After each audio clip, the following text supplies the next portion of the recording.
In my former book, Theophilus, I wrote about all that Jesus began to do and to teach until the day he was taken up to heaven. Acts 1, verses 1 and 2.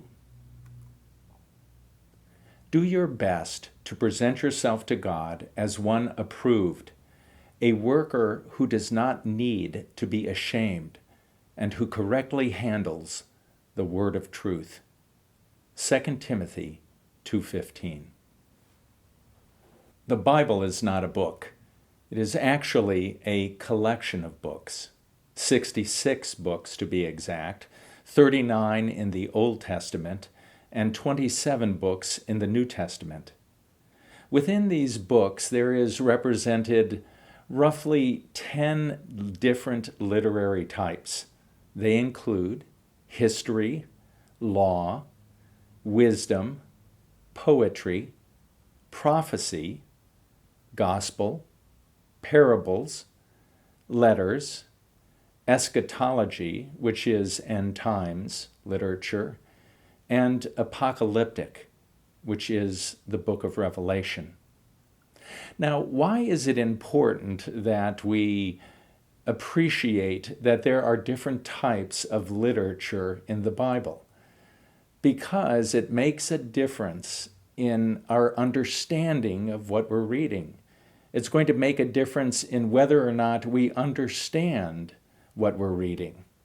For example, you would read differently an instruction manual for your new lawnmower than you would read a fairy tale.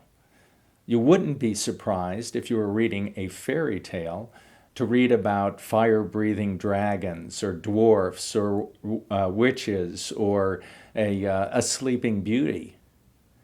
But you would be surprised to read about those things in the instruction manual for your lawnmower. You wouldn't be surprised to read about specific things that you are to do to your new lawnmower. You would know that you should take them literally and not figuratively. It's not imagery when it's talking about putting oil in the engine before you start it. But of course, it would be ridiculous to take literally things that you read in a fairy tale. For example, you might read in a fairy tale that all of the characters in that tale were able to fly. It would be, as I said, foolish to take it literally and to believe that therefore you must be able to fly too and to try and fly by jumping off a high building. When I was a child, I used to watch a lot of cartoons. And in those cartoons, there would be characters who would shoot each other and chop each other's heads off and blow each other up. And in a matter of seconds, they would return fully recovered and extracting the same kind of mayhem on their opponent. My mother never had to tell me, "Now, Dave, don't do those things to your sisters." I knew not to do them. I knew not to take the cartoon literally.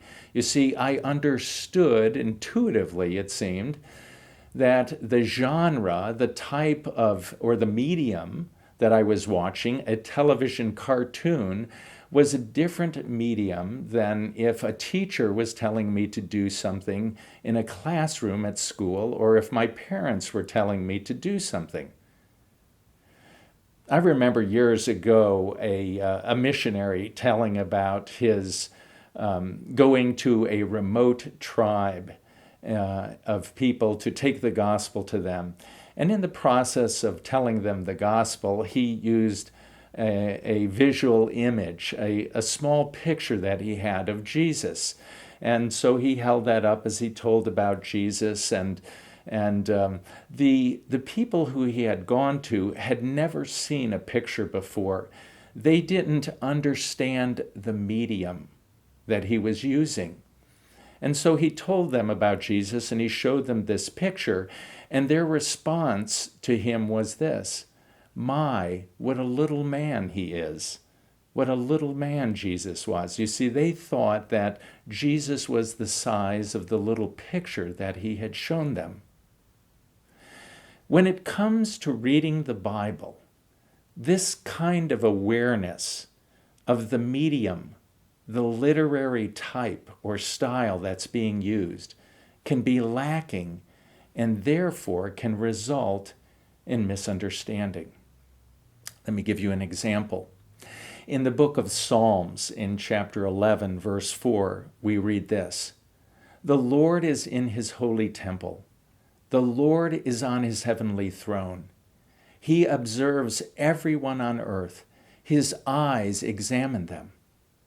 Now, when we read this, are we to take this literally? Many Christians say that they believe the Bible is literally true. Are we to take this verse literally as being true? Well, the answer to that is both yes and no. No, in the sense that we are not to be thinking or understand that the psalmist is telling us that God has a body, is a man very similar to us or similar to men on earth, that he lives in a building, his holy temple, that he is sitting on a chair, his heavenly throne, and he is using his eyes to see what people are doing here on earth. That we would think would be foolish. You see, we understand that this literature here, this writing, is not like the instruction manual for a lawnmower to be taken literally in that sense. No, the type or the medium, the type of literary style is poetic. And the writer, the psalmist here, is using imagery and poetic license, and we understand that. So we do take it literally in the sense, with that in mind, in the sense in what the psalmist was saying here. What was he saying? Well, he was saying that the Lord is holy, that he is sovereign over all things, that he is outside of this creation, in the heavenlies, or in a temple that is not within this realm. He is sovereign over all the earth, and he is aware of all things that are going on and all that people are doing, and that we are accountable to him as the sovereign Lord. That is what the psalmist is saying, and that truth is what we indeed are to take literally, and we should take literally. That's what we mean by taking the scriptures literally, in the context, of course, of understanding the literary type or where images are used. Now, we're going to be looking at the book of Acts, working our way through that. And so this is kind of an introduction to the book of Acts. What literary type or style is used in the book of Acts? Well, the book of Acts is historical narrative. It is a history of the early church. It is a history or a recording of the acts or the actions of Jesus' apostles, or a history or recording of the acts or further acts of Jesus Christ or of the Holy Spirit. Now, the book of Acts covers a period of time from Jesus' resurrection, about AD 33, to the imprisonment of Paul in Rome, which occurred in about 62 AD. So it covers about 30 years. The events that are recorded there occur in a relatively small portion of the globe, from as far west as Rome and as far east as Jerusalem. But it certainly does not encompass a world history.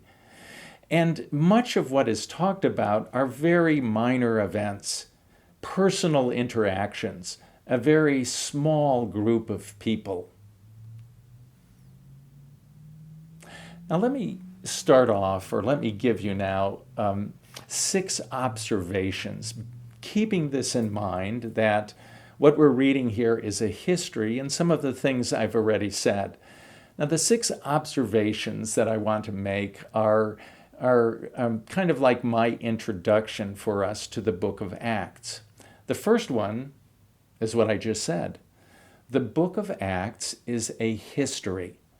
And by that, I want to emphasize, or I want us to remember, or it's important to remember as we read the book of Acts, that the things that we read in that book actually happened. They're not fictional, it's not a fairy tale, it wasn't a fabrication, it is not gross exaggeration, they actually happened. That might push us to some degree when we read of some of the miraculous events that are recorded in the book of Acts. They actually happened. You see, our faith is not built on fictional events. It has to be founded on facts.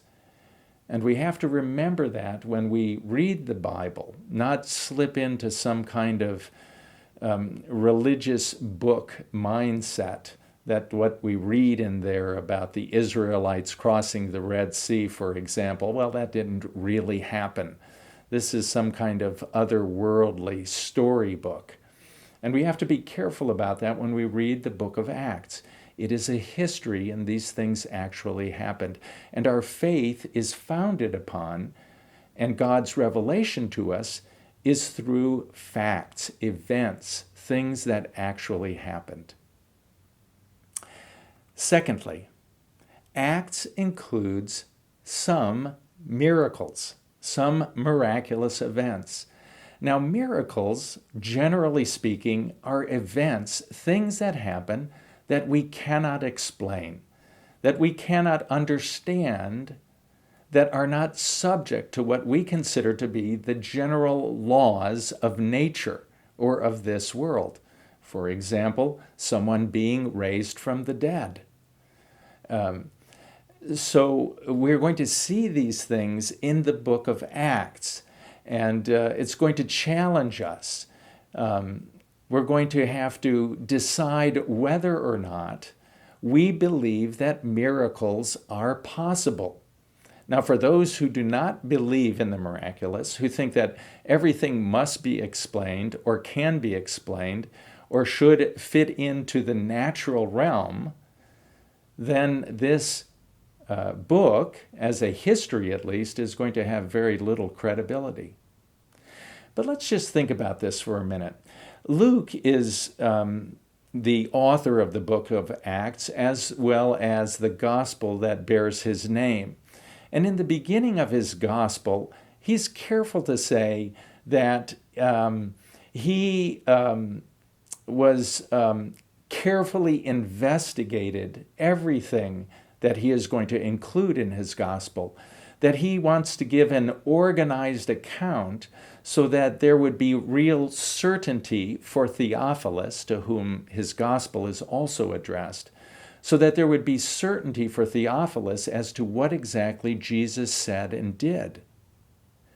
That same precision, it seems, he carries on in his writings in the book of Acts. He's very careful about what he writes. He seems to be very exact. Now, one of the things that's very interesting about his writing is this. When he comes to miracles that we would consider astonishing, he expresses no astonishment at all. He recognizes that God works both through what we would consider the mundane as well as the miraculous. In fact, his writing is so nondescript, I think that he doesn't even think of miracles in the way that we do. He just sees everything that happens as God working, whether it be what we consider to be mundane or miraculous. The third thing I think we should keep in mind, and this follows from the miraculous, is that the miraculous really verifies and points us to the fact that there is a realm, a world that exists that is outside of our comprehension, outside of what we know, outside of this physical world. We should keep that in mind as we read. Jesus talked about this, right? He talked about the kingdom of God, the kingdom of heaven, about a realm, a spiritual realm outside of this one that in fact is very real and in many ways more real than this realm and is certainly more important. The fourth thing that we should remember, that we should see in the book of Acts, is that God works in mysterious ways. I'm an engineer by training, and so I'm trained to be very analytical, to look for patterns, to try to find formulas. And at least and I might speak more generally, when we come to the Bible, when we come to God, we have this tremendous desire to explain Him, to understand Him, to put Him in a box, to find a formula or a doctrine by which we can rule Him and rein Him in and get Him to work for us. We feel I'll just speak personally, I feel very uncomfortable with the mysterious. But the longer that I'm a Christian, and the longer that I read the Bible, and in particular, let's just say in the book of Acts, the more I see that God does not fit into a formula, that His ways are not my ways, that He is mysterious. And I have to be willing to live with that tension. I have to be willing to honor Him as God, to give Him His rightful place, to live by faith and not by sight. That's what we're going to be challenged with in the book of Acts. There is a passage in the book of Isaiah in which God says this of Himself, and we really see the truth of it in the book of Acts. For my thoughts are not your thoughts, neither are your ways my ways, declares the Lord. As the heavens are higher than the earth, so my ways higher than your ways, and my thoughts than your thoughts. The fifth thing that I want you to remember, or want to point out to you, is that the past is not necessarily the present or the future. One of the things that is commonly done by those who read the Bible, by Christians, is to take a historical account, something that happened in the past, and expect it to be true for them and in the present or the future, to claim it as a promise. In commercials that you see for financial investment institutions, there's often a disclaimer that occurs with the commercial that says this: past performance is no guarantee of future results. Past performance is no guarantee of future results. We need to remember this when we read history in the Bible, when we read the historical narrative accounts in the book of Acts. You would think it would be ridiculous for me to go over to the shoreline in Stratford and to stand there and to claim the promise that God should open up the waters of Long Island Sound so that I can walk from Stratford over to Port Jefferson on dry ground, because that's what He did in the book of Exodus, or that's recorded in the book of Exodus, that He did for His people when they crossed the Red Sea. Well, you'd say that's ridiculous. And yet I am familiar with Christians who do that in other ways, where they take a historical account in the Bible and turn it into a promise or claim it as a promise for themselves. For example, I'm aware of couples who have been unable to have children, who then claim as a promise what God did with Abraham and Sarah. God opened Sarah's womb, and she was at an advanced age, and Abraham as well. They were able to have miraculously a child, and they claim that as a promise for themselves. Or I'm familiar with Christians who believe that just as Gideon put out a fleece to get some direction, specific direction from God, that likewise they can do that. They can claim that same method of working with God so that they can get specific direction. Maybe not literally a fleece on the grass, as Gideon did, but something that represents a fleece to them. Or it is very common for me to hear people claim, or the promise in Second Chronicles about, if my people who are called by my name will humble themselves and pray and confess their sins and forsake them, I will heal their land. Now, that was to a particular group of people, God's people, at a particular time. It wasn't given to the United States. Now, some of the principles expressed in that passage perhaps apply, but it was a historical event. It was a particular event with a particular group of people.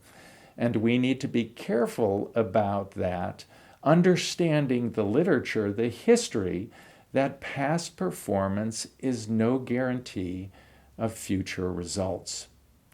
6, and lastly, when we read the book of Acts, it's so clear that God is bigger than me.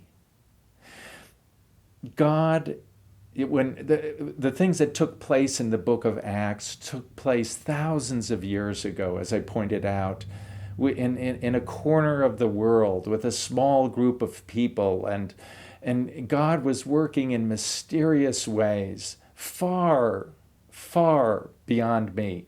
The world was different then. The time was different. I was not a part of that at all. And that's one of the things that history teaches us. The world, and in particular in this case, God's plans and purposes are far bigger than I am and my little life.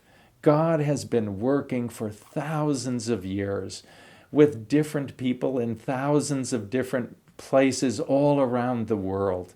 He is accomplishing his purposes. I so often think of God and think of him or relate to him, and how might it be that he can fit into my plan? How can he be good for me? What does he want to do for me to make my life comfortable and convenient? And what I see in the book of Acts is God is much bigger than that. Really the question I need to be asking is not how does he fit into my plans, but how do I fit into his plan? How can I glorify him?